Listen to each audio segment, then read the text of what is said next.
Yeah,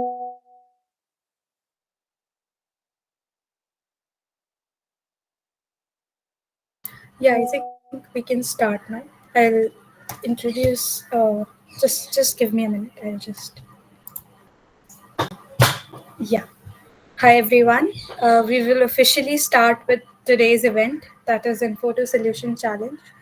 Today we have Vatsal here with us. He is currently a student at IIIT Kota, and he was among the top 100 students selected for Solutions Challenge. And I believe his journey would help all of us here to participate, to understand the journey of Solutions Challenge. Not just that, to actually learn how he did it, how he got into top 100, which is a very big deal globally. So, Vatsal, if you can, please turn on your camera so that we can see you, and I think we Yeah, can start the session. yes, Sunny. Yeah. So thank you for the incredible introduction. So hello guys, how are you all? Uh, I'll answer from their side. Yeah. We are very great, and we're very happy to have you here today with us. Okay. So shall we start now to the presentation? Yeah, yeah, yeah. I think we can start. Yes.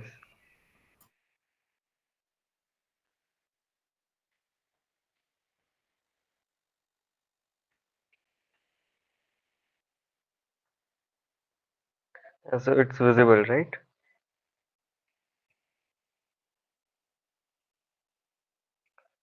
Yeah. So I'll be going through the step-by-step guide to the solution challenge. So let's get started. So first we'll see what about the introduction to solution challenge. Next, we'll see why everyone should be encouraged to participate. Then I'll guide you through the stages. Then I'll share some personal tips and tricks. Also, with when everyone knows what to do, I think it's important what not to do. And at last, you can ask any questions and doubts if you guys have, right? So first, let's start by introducing each other. So, as Soumya already stated, myself, Vatsal Adhiya, I'm final year student at IIIT Kota, and my skills are Flutter and Firebase. So, you guys can introduce yourself in chat, or you may as unmute as well.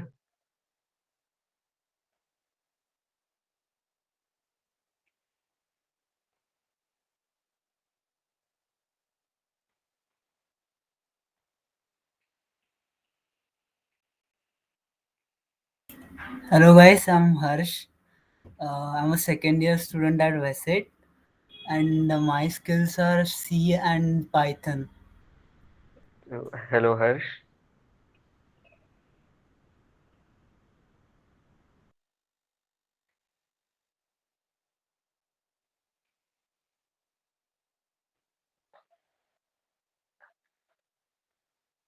Hi, Vijay.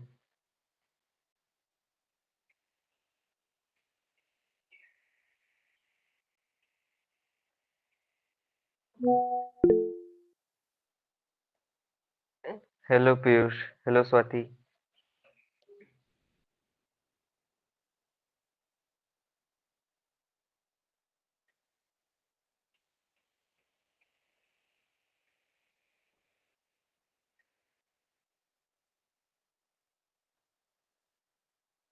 Okay, so let's start now. So what is basically introduction to solution challenge? So solution challenge is basically a development challenge where developers or newcomers, everyone can gather and solve a problem on one or more problems which are given by the United Nations. As you know, United Nations has given 17 sustainable development goals which every country is aiming to achieve. But the catch here is everyone in solution challenge has to use at least one Google technology. It is mandatory, else it gets straightforward disqualified. So why one should participate in solution challenge? It is a great opportunity for developers. Like for example, if someone is very good at development. He has a great opportunity to solve a real world problem. He can as well showcase their development skills.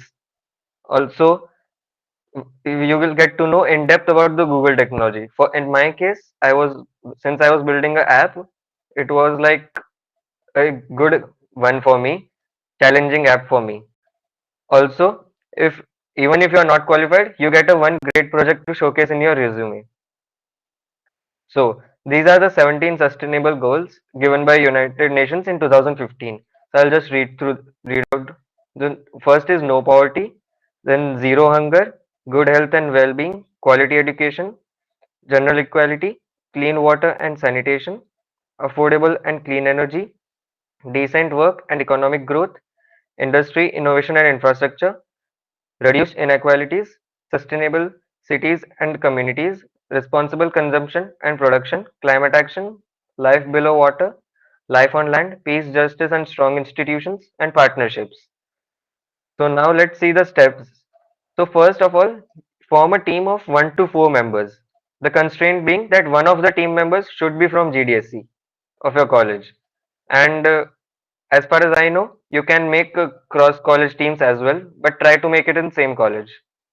So these are the four people. So then start working on a project after selecting one or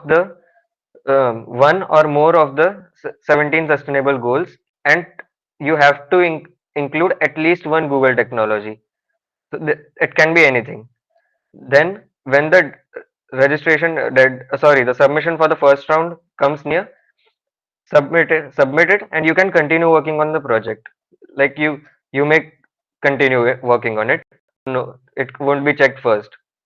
So, and ensure the solution at the end is completely bug free and working in production, and it can be modified as long as the submission window is open. So below I have given some of the important dates which we must keep in mind. So the registration had already started from 1st December. The deadline for registration is till 22nd February 2024. And Actually, first, sorry Mhm. to interrupt you. Registration Yes, deadline has changed to 21st Jan actually for individual registrations. okay, okay. So I might have missed that out. No problem. So 21st Jan is the registration deadline for individual registrations. The submissions for the first round will be starting from 22nd Jan, and the submission end for the first round will be 22nd Feb 2024. For the next rounds, Google has given it the rough deadlines. Like in April or May, they will be giving the uh, results, and then you can again submit till June. So that will be the flow basically. So tips and tricks, make it Google. You can use any Google technology, and if you use more Google technologies, your chances of selection are increase. That means that if two equally good projects are getting shortlisted, the one with more number of Google technologies will get shortlisted before the other one. And you should always submit in advance. In our case, it was like nightmare. Like we were submitting at the last moment, but there were some issues and just got submitted at the last moment. So these are some of the Google technologies like Flutter, Firebase, AR Core Kit, TensorFlow, Google Cloud Platform, Golang, Angular 9 was recently announced, Android, and Google Maps platform, and many more are there. You can take any. So what not to do? Don't give up in between. Like even if you are not able to complete the project, it doesn't matter. The Google team won't check the completion of the project in the first round. They will check whether the idea is good, what Google technologies have you used, and what are the innovations in the project. So even if you are not able to complete, it's fine. You will be given more time, as well as Google will allot a mentor to you for next rounds if you are shortlisted. So don't give up before submission. Uh, it was my case only actually in my our team. After the first round submission, I was not able to complete the app. So I did give up in between because I had some other commitments. I was doing an internship, so I couldn't complete the app. So maybe that's why we were not shortlisted ahead. And not having any Google technology in your solution is totally wrong. it will be straightforward, be eliminated if no Google technology is used. So that's all from my side. A short intro to. Yes, so do you guys have any questions?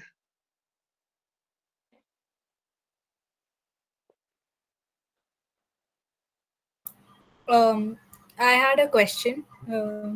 Yes. So, how did you exactly decide on which topic to go, and how did you go about it? Like, how did you build your project from scratch in general? What I'm asking.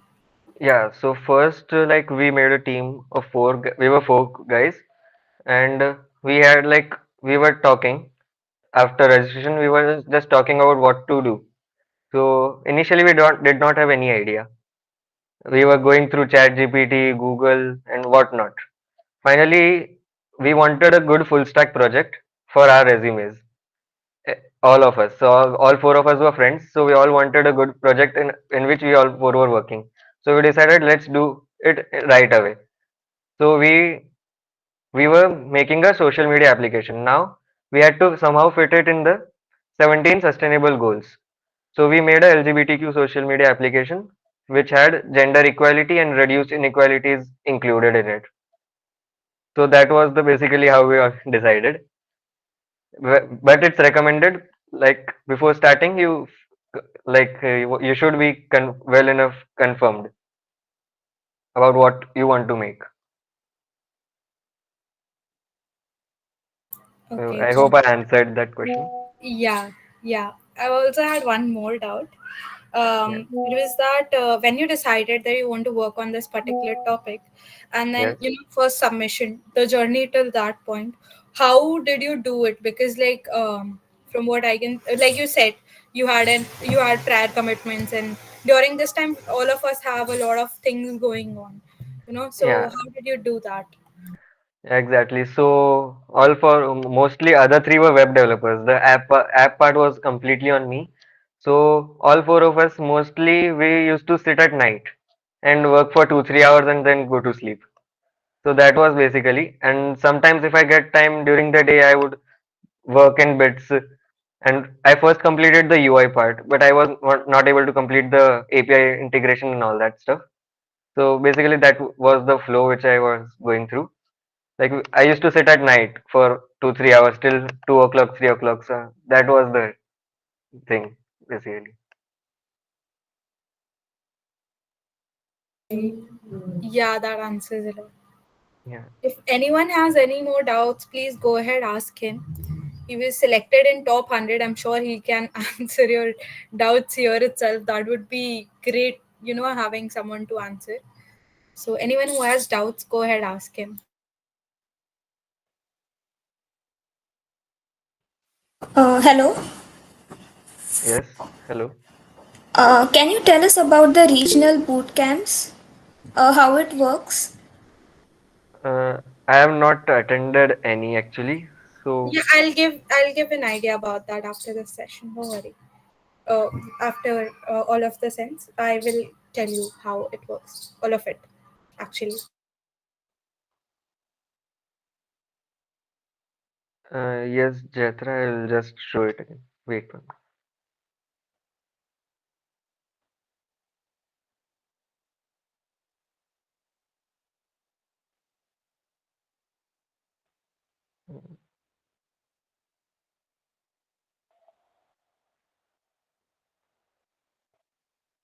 Here it's visible, Jatra.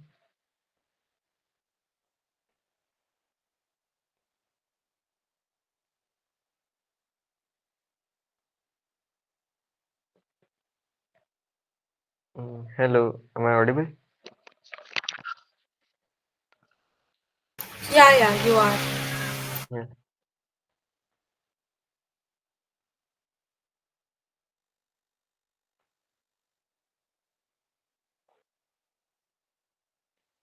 Hmm. Yeah, also I'll share the PPT so you guys can refer later.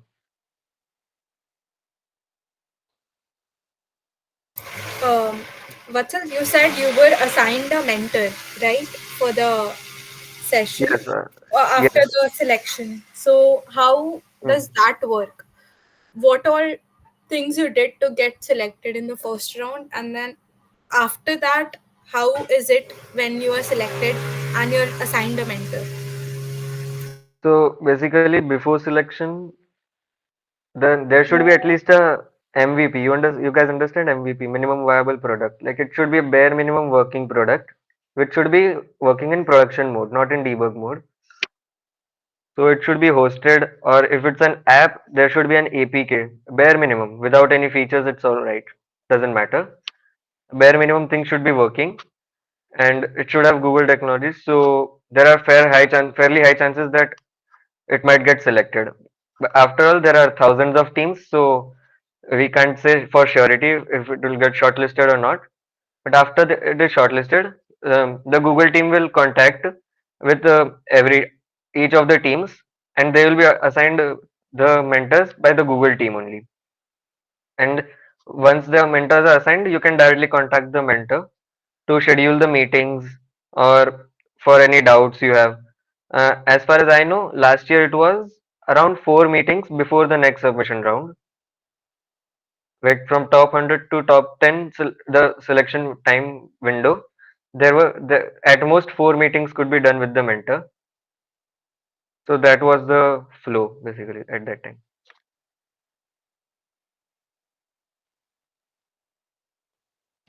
Hello. Yeah. So you mentioned that the more Google technologies we use, the more the chances of shortlisting, right? Yeah, for equally good projects. Like first they will check the ideas, the innovation and all that stuff. But if two equally great ideas are there and there is a tie, they will see the number of Google technologies as the last step to resolve the tie. Okay, so I just wanted to ask related to your project, how like what all Google technologies did you use in your project and how did you go about Um, that? yeah, so we had only Flutter. We had started off with four technologies, namely Angular, Firebase, Flutter, and Google Cloud Platform.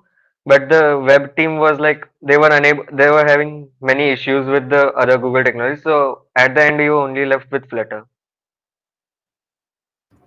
Okay, got it. Yeah.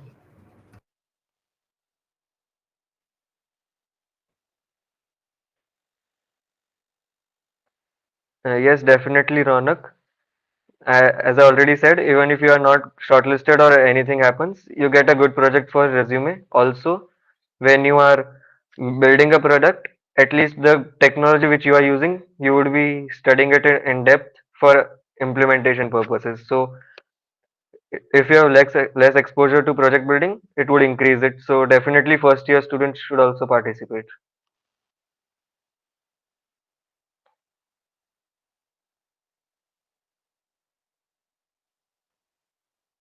What if someone, like the said first year students, they have very less exposure, right? So what if someone who's very new to coding, and how should they start with it, if they're just beginning with basics of C or something like that? So how should they start in case of solutions? Okay, so first they should first decide an idea and decide the technology which would they would be needing to do that. Then I suppose they can do a crash course on YouTube or Udemy maybe. Like it will take a month, I suppose. In the first year we have ample time, so they can do it. Crash course would be done, or if you can get a good course within 1 month, it's good. And then you should start working on the project. So that should be good enough, I guess. And most of the Google technologies are like they don't require prior coding experience. Like even I was a beginner only when I was working on Flutter. It was my third or fourth project which I was working on. So So this year, the major technologies that Solutions Challenge is having is Android and AIML. So hmm, uh, Flutter is there, but they are not focusing on it. They have said that the priority is definitely Android, and the more priority is for AIML and then Android. Rest all you can build and submit, but they have said that their priority is this time Android and AIML. So hmm, as someone who is very new to Android or AIML maybe, for a lot of Mm. students it might be very intimidating. So if you have any resources, or if you know something that like how they can start with, or how they can get into it, so that they're able to build a project at least for the sake of it. All right. So, as far as I know, if someone is very new to coding, you should not go into AI straightforward.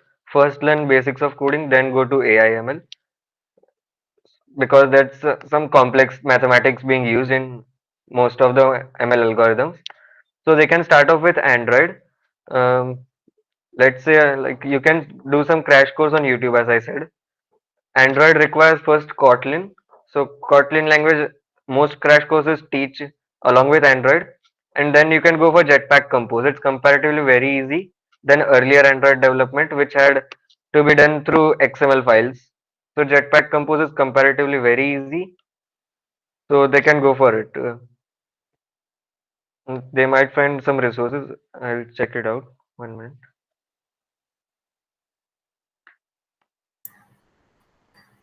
Okay.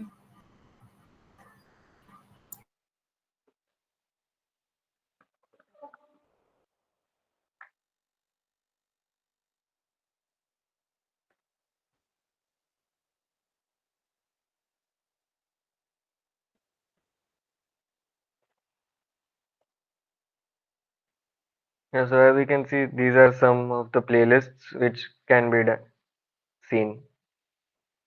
They might be having some good projects.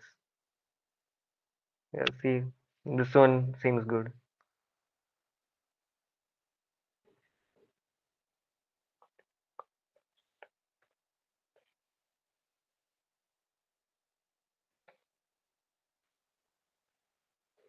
Yeah, this one seems good. I'll share it right there. Okay, sure. I'll share the PPT and then these resources as well with the students. Yeah, sure. I have shared it in the chat as I'll share it with you as well with Yeah, the PPT. great, great.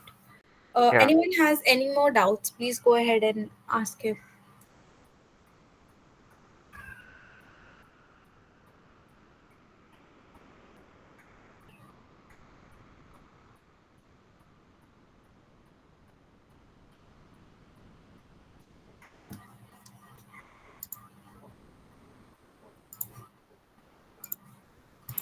Hello, Vatsal. What are the things that one must keep in mind while selecting the goals and the problem statement for the solutions challenge? There's nothing else to keep in mind. You can for like it's you can first select the project. As in our case, we first selected which project we want to make, and then we tried to fit it in the goals. So we basically first decided a full stack project. For a full stack, the first thing that comes to mind is social media application. So we were good enough with it. So all right, let's do that. And then we tried to fit it in some of the categories. Like even if one of the UN goals is satisfied, it's all right. Doesn't matter. And if more, it's also all right. The number won't matter in the UN goals. Or if you already have some UN goals which you are inclined towards, then you can select a project which depends on the goal selected. So it can be both ways. Okay, thank you. Yeah, welcome.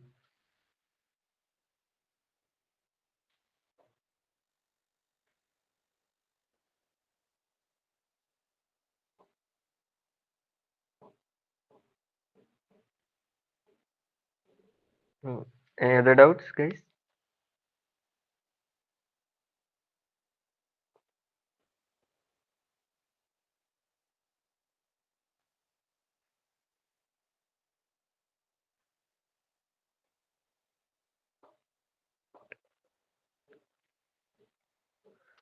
All right. So our project was basically a LGBTQ social media application. Uh, I suppose if they might have not removed it, so let me check it out.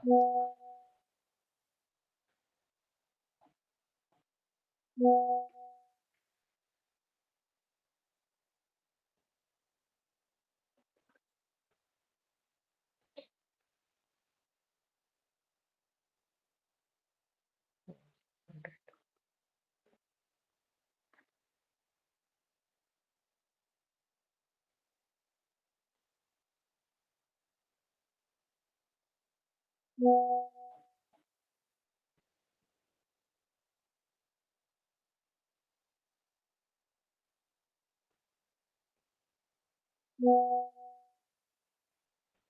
so not given the link.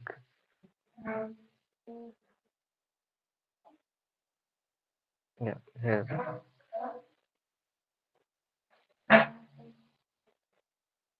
Yeah, so it was basically a social media application. I don't know if it's working or not right now. Yeah, it's working. So,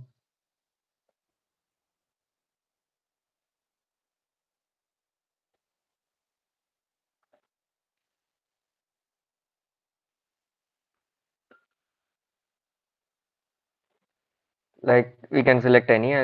For right now, I'll select this. And just one uppercase. All right.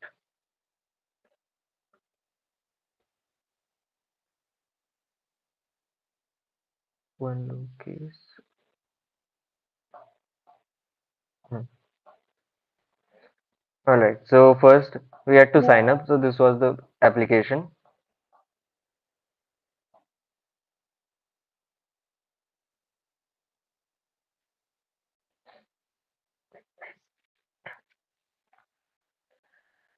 And for right problem statement, there's nothing such as right problem statement. It all depends on your interests.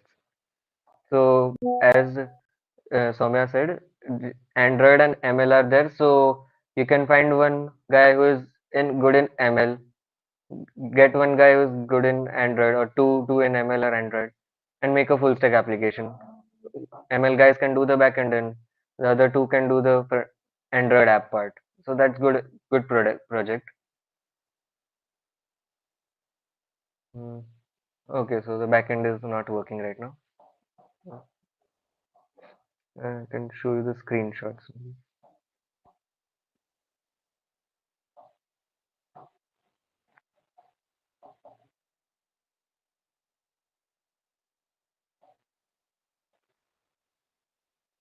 Okay, so this was basically the application. First, sign up, then it would be like LinkedIn or Twitter type UI was there. So this was basically the application we had made. Mm, I hope it answers your question, Piyush.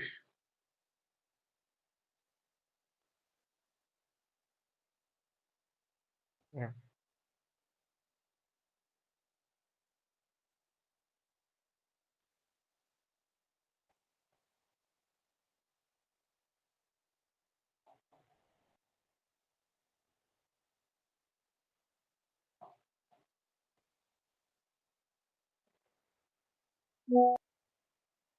And also one more thing to keep in mind after shortlisting, when you get the mentors, first prepare the list of all the questions and doubts which you have and what all to discuss. Then schedule the meeting.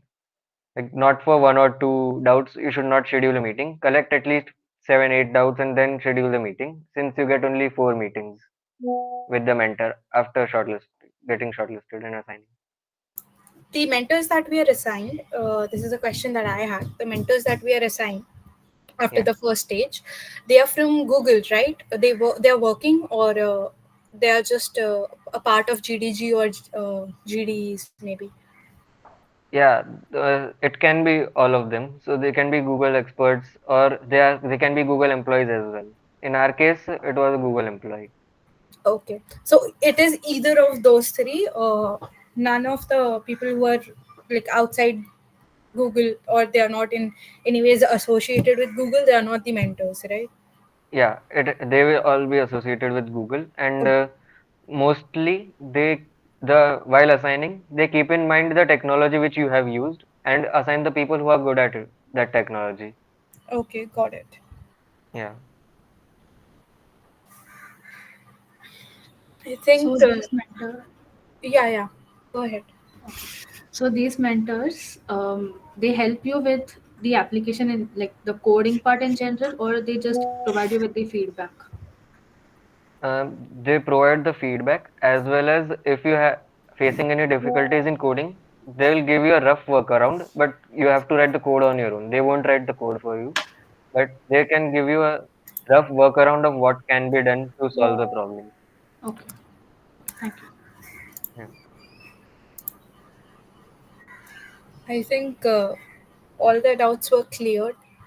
Um, yeah, so I think that is all from Vatsal's side, I believe, because if anyone has any doubts, we can just go through it now. You could just put it there. We'll just wait for 1 or 2 minutes, Vatsal, and then if not, we'll wrap it up. Yeah, sure, no problem.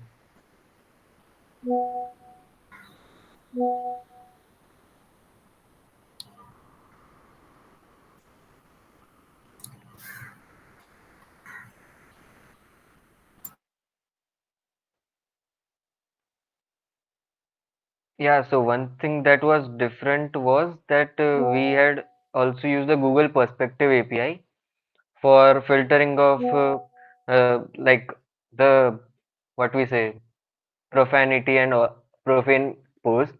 So let's say I want to post something like LGBTQ community rocks, so it would get posted. But if I want to post something which is offensive for the community or in general offensive, the app would stop me. And still, if I post, the app can also automatically it would detect that it will be removed from the posts. So that was one thing. Also, much difference is that there's nothing with the development. The Google team mostly wants to see what are the innovation and the thought process behind the making of application. So when submitting for any round, we have to make a 1 minute or 2 minute video, and in that we have to showcase that what we have done and what is it. Like as you might be knowing, in software development life cycle as well, coding is just a part. So it's not only about the application, it's the overall performance of the entire team, and what is the thinking, and what was the purpose of making the app. So all that is considered. So one or two things which are unique might do. In our case, that was the perspective API which did the thing, I think, I suppose. I'm not sure what it was, but I suppose that was the thing.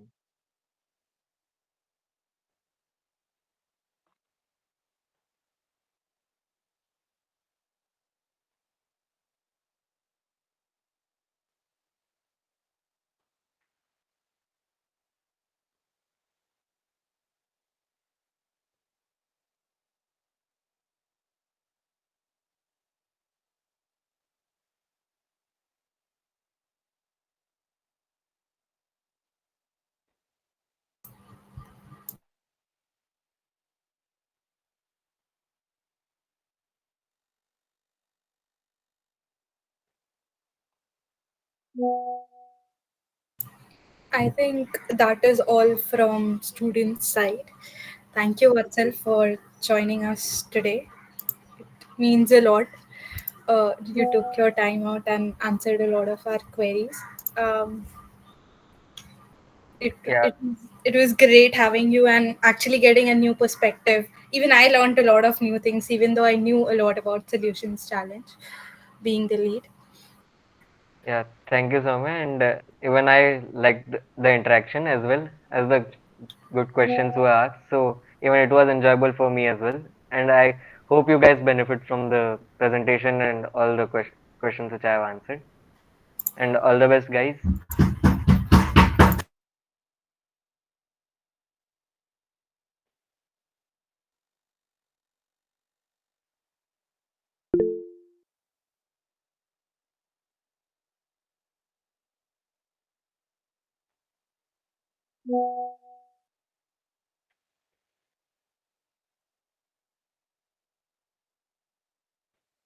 Uh, I think I'll request the participants to wait for a minute. I think people have left. Yeah. For all the people who are here, I will be sharing a PPT with you all that Vatsal gave us, and also the other PPT which will have the timeline and the evaluation criteria.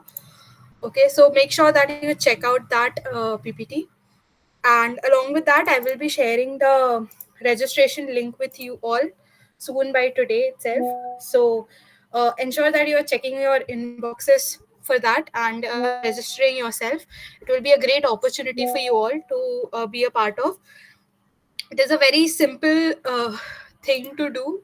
All you have to do is register and start working on a project. It Like Vatsal said, he wanted a project on his resume. He ended up getting in top 100. So I think that is that is the exact aim that everyone should have, that at the end of the day, whether you get in top 100 or not, or top 10 or not, you will have a project, a fully functioning project that you can show. And it is in the long run, it is a great thing to have, for placements or anything. For FEs as well, I will also personally say you should be a part of this. You will end up learning a lot, even if you're not able to get in top 100 or top 10, I will say. That's all. It was really nice having you all here today. Thank you for attending today's session. We'll wrap it up here. Thank you, everyone.